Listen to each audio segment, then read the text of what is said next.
30 বছৰো অধিক কাল তলা খোলা নাই এখন চিকিৎসালয়ৰ চিকিৎসালয়খনৰ লগতে আছে চিকিৎসা কৰ্মীৰ বাবে আৱাসগৃহও কেৱল নাই চিকিৎসক আৰু চিকিৎসা সেৱা 1992 চনতে তদানীন্তন মুখ্যমন্ত্ৰী হিতেশ্বৰ শইকীয়াই আধাৰশিলা স্থাপন কৰিছিল এই খনামুখ প্ৰাথমিক স্বাস্থ্য কেন্দ্ৰৰ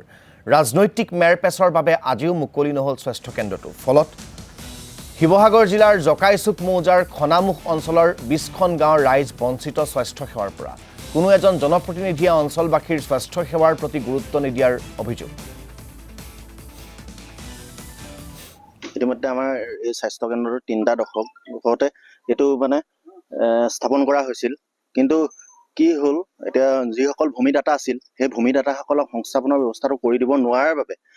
এই চিকিৎসালয়খন বৰ্তমান বন্ধ হৈ আছে বুলি আমি ক'ব লাগিব কিয়নো তেওঁলোকক যদি আজিৰ দিনত যদি তেওঁলোকক এটা সংস্থাপন দিলেহেঁতেন তেতিয়া এই চিকিৎসালয়খন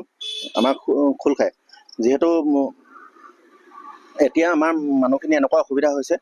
তেওঁলোকে এই চিকিৎসা সেৱাৰ বাবে তেওঁলোকে জয়সাগৰলৈ যাবলগীয়া হয় আৰু যোৰহাটৰ এইফালে তিয়ক যাবলগীয়া হয়